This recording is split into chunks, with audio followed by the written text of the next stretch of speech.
जय श्री कृष्ण।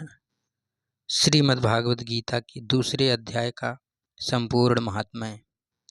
श्री भगवान कहते हैं, लक्ष्मी, प्रथम अध्याय के महात्म्य का उत्तम उपाख्यान मैंने तुम्हें सुना दिया है। अब अन्य अध्यायों के महात्म्य श्रवण करो।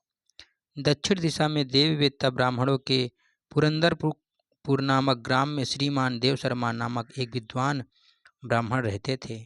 वे अतिथियों के पूजक, स्वाध्यायशील, वेद शास्त्रों के विशेषज्ञ, यज्ञों का अनुष्ठान करने वाले और तपस्वियों के सदा ही प्रिय थे। उन्होंने उत्तम द्रव्यों के द्वारा अग्नि में हवन करके दीर्घकाल तक देवताओं को तृप्त किया, किंतु उन धर्मात्मा ब्राह्मण को कभी सदा रहने वाली शांति न मिली।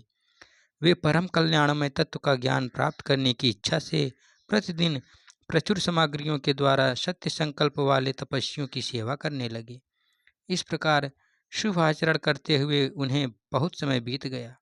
तदंतर एक दिन पृथ्वी पर उनके समक्ष एक त्यागी महात्मा प्रकट हुए।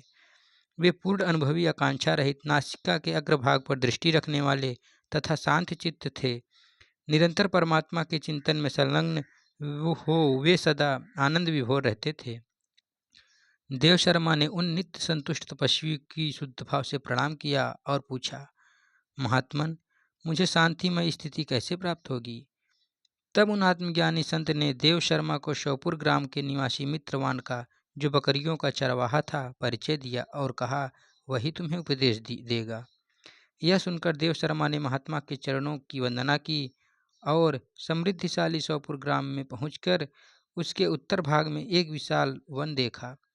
उसी वन में नदी के किनारे एक शिला पर मित्रवान बैठा था। उसके नेत्र आनंद तिरेक से निश्चल हो रहे थे। वह अपलक दृष्टि से देख रहा था।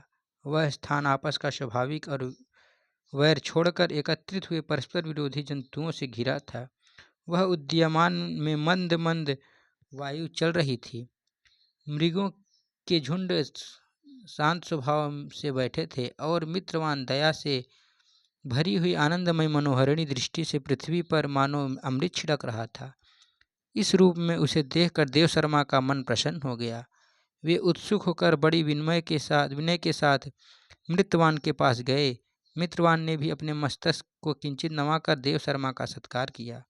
तदंतर विद्वान देव शर्मा अनन्य चित्त से मित्रवान के समीप गए और जब उसके ध्यान का समय समाप्त हो गया, उस समय उन्होंने अपने मन की बात पूछी। महाभाग, मैं आत्मा का ज्ञान प्राप्त करना चाहता हूँ। मेरे इस मनोरथ की पूर्ति के लिए मुझे किसी ऐसे उपाय का उपदेश कीजिए जिसके द्वारा सिद्धि प्राप्त हो चुकी हो। देव शर्मा की बात सुनकर मित्रवान ने एक क्षण तक कुछ विचार किया। उसके बाद इस प्रकार कहा, विद्वान, एक समय की बात है, मैं वन के भीतर बकरियों की रक्षा कर रहा था। इतने में ही एक महाभयंकर व्याघ्र पर मेरी दृष्टि पड़ी, जो मानो सबको ग्रास लेना चाहता था। मैं मृत्यु से डरता था, इसलिए व्याघ्र को आते देख बकरियों के झुंड को आगे करके वहां से भाग चला। किंतु एक बकरी तुरंत ही सारा भय छोड़कर नदी के किनारे उस बाघ के पास बेरोक टोक चली गई। फिर तो व्याघ्र भी द्वेष छोड़कर चुपचाप खड़ा हो गया। उसे इस अवस्था में देखकर बकरी बोली, व्याघ्र, तुम्हें तो अभिष्ट भोजन प्राप्त हुआ है। मेरे शरीर में मांस निकालकर प्रेम पूर्वक खाओ। तुम इतनी देर से क्यों खड़े हो? तुम्हारे मन में मुझे खाने का विचार क्यों नहीं हो रहा है?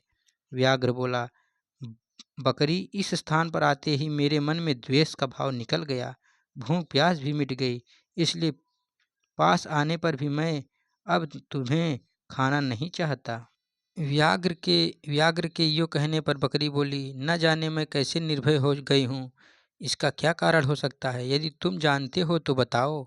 यह सुनकर व्याघ्र ने कहा, मैं भी नहीं जानता। चलो सामने खड़े हुए इन महापुरुष से पूछे। ऐसा निश्चय करके वे दोनों वहां से चल दिए।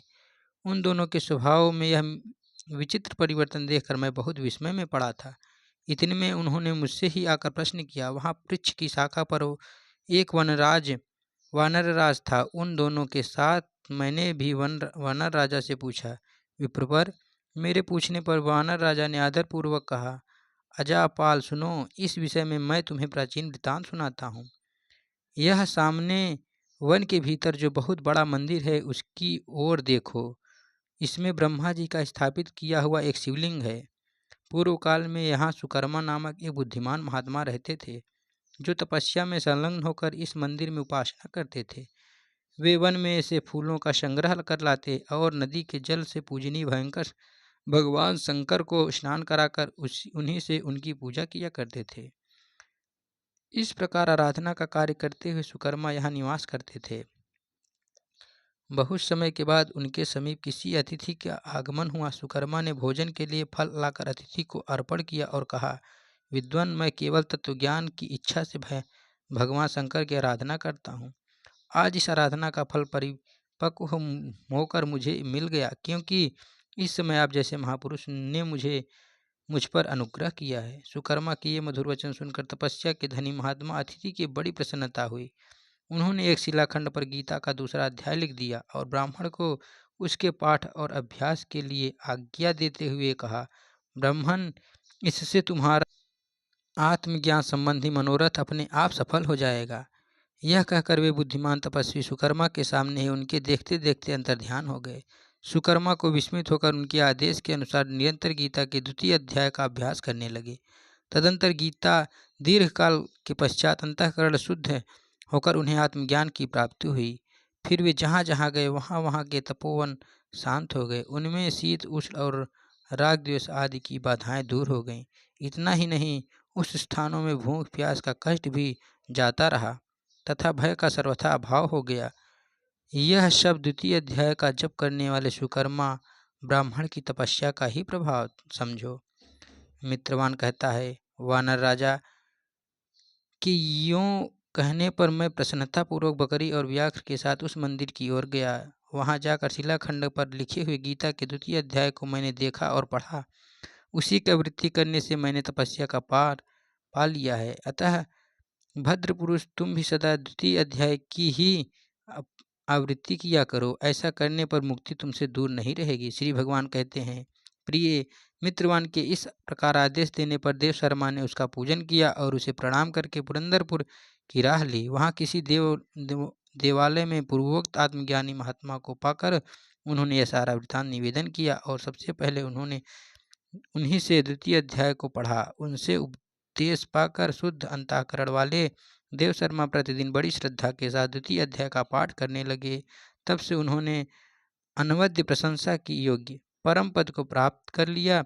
लक्ष्मी, यह द्वितीय अध्याय का उपाख्यान कहा गया है। बोलिए श्री कृष्ण कन्हैया लाल की जय।